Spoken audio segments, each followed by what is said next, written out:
बिस्मिल्लाहिर्रहमानिर्रहीम। अस्सलाम वालेकुम। आप लोग मेरा YouTube channel law and wisdom देख रहे हैं। जी, आज हम डिस्कस करेंगे कि सिविल लीगल सिस्टम और कॉमन लीगल सिस्टम के दरमियान क्या डिफरेंस है। तो सबसे पहले कि इनके बीच में क्या डिफरेंसेस हैं और उस पर हम बात करें, उससे पहले हमें मालूम होना चाहिए कि सिविल और कॉमन लीगल सिस्टम क्या है।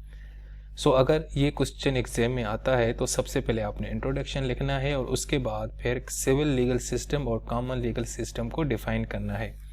सबसे पहले आपने देखना है कि सिविल लीगल सिस्टम क्या है।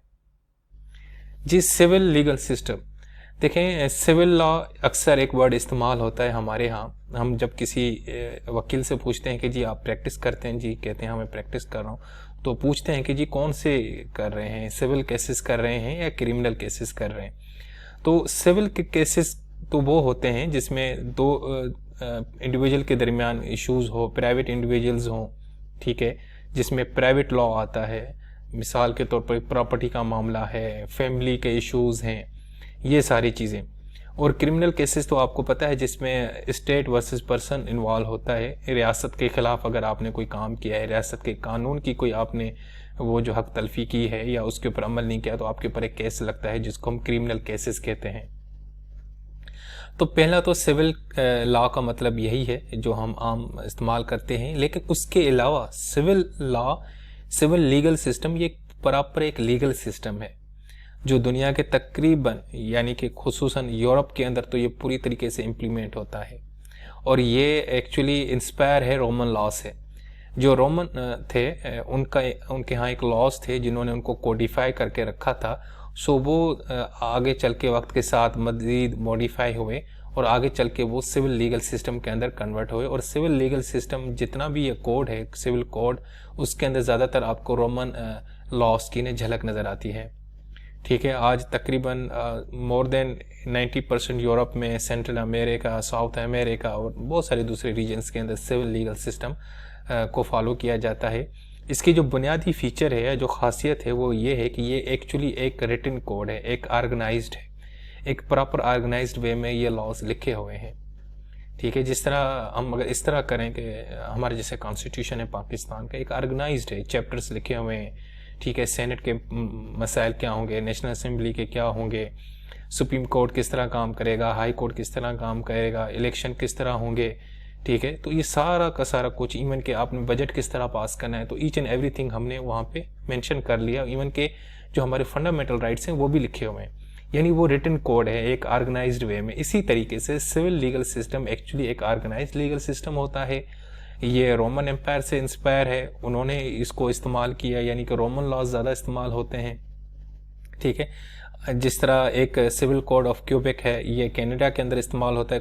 क्यूबेक एक कनाडा का एक प्रोविंस है।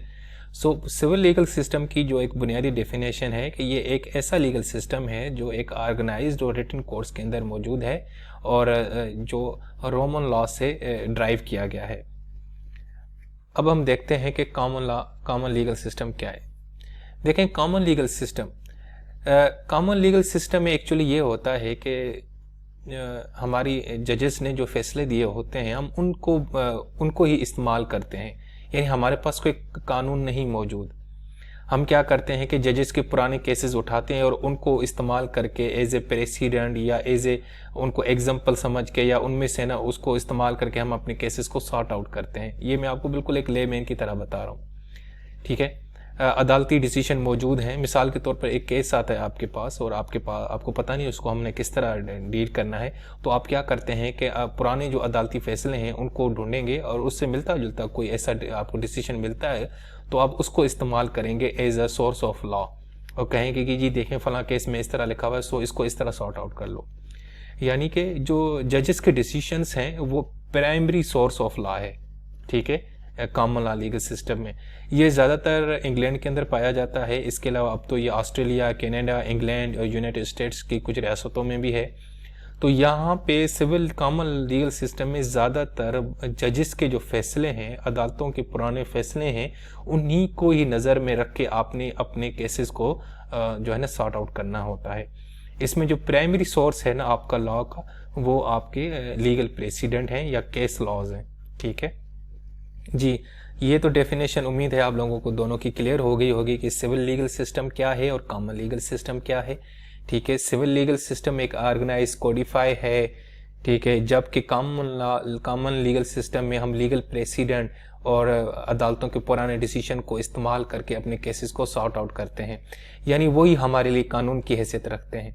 ठीक है, अब आते हैं डिफरेंस। अच्छा जी, सबसे पहले डिफरेंस है कोडिफिकेशन और स्ट्रक्चर का। कॉमन लॉ जिस तरह हमने पढ़ा है कि ये कोडिफाई नहीं है, बहुत पुराने कोर्ट डिसीजन पड़े होते हैं, हमने उनको इस्तेमाल करना होता है जब हमारी ज़रूरत पेश आती है। हमने उनको कोई कोडिफाई करके एक अलग करके एक पूरी लॉ की बुक नहीं बना के रखी हुई। ठीक है, उनको हमने कंपाइल नहीं किया, सही है। जबकि सिविल लॉ एक कोडिफाई है, वो पूरा का पूरा एक सेट है कि मिसाल के तौर पे अगर किसी ने कत्ल करना है तो उसको किस तरह सज़ा दी जानी है, किसी ने चोरी की है तो क्या होगा, कोई ट्रैफिक के लॉस को तोड़ेगा तो कैसे होगा, कि यानी पूरा एक कोडिफाई है, उसका एक प्रॉपर कोड मौजूद है आपके पास। ठीक है, और उसकी सज़ाएं लिखी हैं, उसकी पनिशमेंट लिखी गई है, उसके अंदर फाइन क्या होगा, किस तरह केस लड़ा जाएगा, सारा कुछ लिखा हुआ है। जबकि कॉमन लॉ में इस तरह नहीं है। आप उसमें क्या करते हैं कि किसी भी अदालती फैसले से मिलता जुलता उठा के अपने केस को उससे सॉल्व करते हैं। ठीक है, तो पहला तो ये हमारा डिफरेंस क्लियर हो गया कि कोडिफिकेशन में कॉमन लॉ कोई कोडिफाइड नहीं है, जबकि सिविल लॉ एक कोडिफाइड लॉ है। ठीक है, अब आते हैं जुडिशियल डिसीजन। क्योंकि कॉमन लॉ में सबसे प्राइमरी जो रोल प्ले करते हैं वो जुडिशियल प्रेसिडेंट्स, यानी अदालती फैसले, और वो बाइंडिंग होते हैं। अगर आप कोर्ट करते हैं ना अदालती फैसले को अपने केस के अंदर, तो वो बाइंडिंग है, आपने उसके ऊपर अमल करना है। ठीक है, जबकि सिविल लॉ में बाइंडिंग नहीं है, हालांकि उसमें भी इस्तेमाल होता है। ऐसे नहीं कि सिविल लॉ के अंदर भी अदालती फैसले, अदालती नज़ीर पेश किए जाते हैं। हमारे यहाँ बहुत सारे जब केसेस लड़े जाते हैं तो हमारे जो एडवोकेट्स वकील होते हैं वो आके पेश करते हैं कि सर जी ये फलां केस में तो इस तरह लिखा हुआ है, सो फलां केस के मुताबिक मेरी बात को इस तरह माना जाए। लेकिन ये बाइंडिंग नहीं होती, ये कोर्ट की जज के ऊपर होता है कि वो उस जुडिशियल प्रेसिडेंट को कबूल करता है कि नहीं करता। लेकिन कॉमन लॉ में ऐसा नहीं है, उसमें आप बाइंडिंग है, आपने उसके ऊपर अमल करना ही करना है। अगर आपने रिलेवेंट जुडिशियल प्रेसिडेंट दिया है तो वो आपके ऊपर बाइंडिंग है। ठीक है, सो पहले दो डिफरेंस हमारे क्लियर हो गए, कोडिफिकेशन का और जुडिशियल डिसीजन का। कोडिफिकेशन में कॉमन लॉ कोडिफाई नहीं होता, सिविल लॉ कोडिफाई होता है। कॉमन लॉ जुडिशियल प्रेसिडेंट में बाइंडिंग्स होते हैं, सिविल लॉ में बाइंडिंग नहीं होते। ठीक है जी, अब है रोल ऑफ जजेस और main source of law. Common law के अंदर जजेस का जो रोल होता है वो एक्चुअली एक मॉडरेशन का है। वो क्या करता है, जो दो जो पार्टीज होते हैं कन्फ्लिक्टिंग, जिनका आपस में इशू चल रहा होता है, वो उनको मॉडरेट करता है, उनको बताता है कि जी आपने किस तरह केस लड़ना है। ठीक है, और मतलब एक किस्म की ना फैसिलिटेटर का रोल प्ले करता है। जबकि सिविल लॉ में ऐसा नहीं है। सिविल लॉ में जज का बहुत बड़ा रोल प्ले होता है, वो पूरी तरीके से केस के ऊपर असरअंदाज भी हो जाता है। मतलब उसके जो फैक्ट्स होते हैं केस के, मिसाल तौर पर एक शख्स ने दूसरे शख्स की प्रॉपर्टी के ऊपर कब्जा कर लिया और मुकदमा दायर कर दिया, ये सारा कुछ, तो वो अगर फैक्ट्स गलत हैं, कोई गलत बयानी कर रहा है, कोई गलत कानून पेश कर रहा है गलत, तो उसके ऊपर जज साहब अपना पूरा रोल प्ले करते हैं। ठीक है, और वो कहते हैं कि नहीं ऐसा नहीं, ऐसे होगा।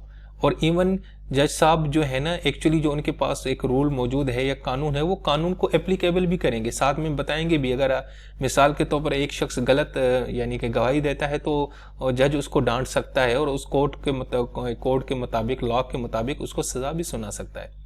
जबकि कॉमन लॉ में ऐसे नहीं होता, वो आपने सिर्फ फैसिलिटेट करना है, दो पार्टीज को आम अल्फाज में टेबल पे लेके आना है और वो आपस में डिस्कशन करेंगी और कन्फ्लिक्ट होगा, उनकी बातें सुनेंगे एंड दैट्स इट। जबकि सिविल लॉ में जज का बहुत बड़ा रोल है, वो पूरे के पूरे फैक्ट्स को एस्टेब्लिश करेगा, केस सुनेगा और क्रॉस क्वेश्चनिंग भी करेगा। जी हाँ बताएं आपने ऐसा क्यों किया, ये बताएं आपने किस कानून के तहत मुझे बताया है, ये सारा कुछ। ठीक है, अच्छा उसके बाद है source of law. Common law में बुनियादी तौर पे जो मेन सोर्स है ना वो ये है कि आपने केस लॉ या जुडिशियल प्रेसिडेंट यानी अदालतों के पुराने फैसले, जजेस के पुराने फैसले आपका सबसे पहला सोर्स होगा। हाँ, अगर किसी अदालती फैसले में कोई ऐसी बात नहीं है जो आपको चाहिए तो फिर आप किसी और जगह देख सकते हैं। सिविल लॉ में जो स्टैट्यूज होते हैं यानी कि जो लेजिस्लेटिव कानून होते हैं जो रियासत के जो रिप्रेजेंटेटिव बनाते हैं, जिस तरह हमारे यहाँ नेशनल असेंबली में और सेनेट के अंदर जो हमारे रिप्रेजेंटेटिव हैं, सेनेटर्स और एमएनए हजरात जो कानून बनाते हैं, वो एक्चुअली सिविल लॉ में मेन सोर्स होते हैं। ठीक है ना। जैसे अब हमारे यहाँ बजट पास होने जा रहा है तो बजट का एक कानून आएगा तो वो पूरा का पूरा बाइंडिंग होगा। आपने जो भी तिजारत करनी है, आपके ऊपर जो भी टैक्सेस लगेंगे, वो आपका मेन सोर्स होगा। ठीक है। कॉमन लॉ में वो नहीं है। कॉमन लॉ में अदालती फैसले नंबर 1 की प्रायोरिटी पे आते हैं, प्राइमरी सोर्स और मेन सोर्स की हैसियत रखते हैं। सिविल लॉ में जो हमारे रिप्रेजेंटेटिव होते हैं, लेजिस्लेटर, जो कानून साज या कानून साजी करने वाले लोग होते हैं, जो हमारे नुमाइंदे होते हैं, उनके फैसलों को मेन सोर्स कहा जाता है।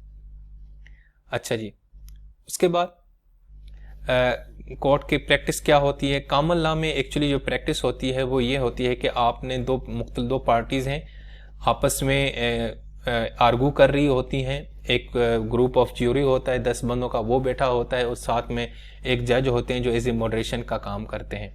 ठीक है। और वो आपस अपनी बात करेगा, फिर दूसरी बात करेगा, यानी एक किस्म की इस तरह होगी। सिविल लॉ में ऐसा नहीं होता। सिविल लॉ में इन्वेस्टिगेशन नेचर होती है। आपने अक्सर मूवीज़ में देखा होता है कि आप अलग, एक वकील दूसरी पार्टी के जो है ना शख्स से सवाल कर रहा होता है, फिर वो उससे सवाल कर रहा होता है, यानी इन्वेस्टिगेशन की जाती है। और इवन के जज साहब भी इन्वेस्टिगेशन के अंदर अपना रोल अमल दखल करते हैं, सवाल करते हैं।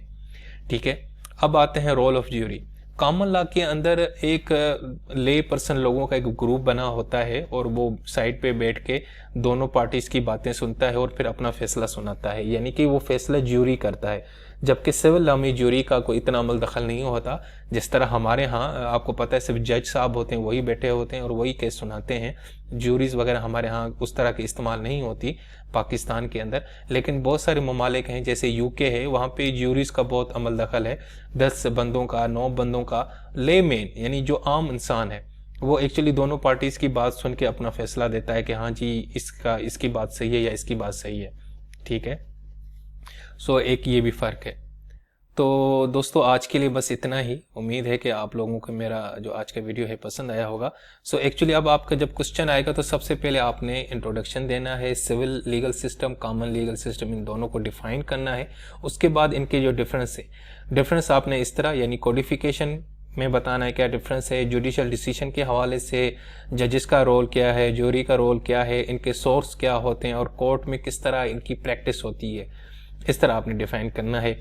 ये जो मैंने आप लोगों के साथ जो चीज़ें इस वक्त डिस्कस की हैं, ये कम से कम चीज़ें हैं और बहुत इम्पोर्टेंट है। ठीक है।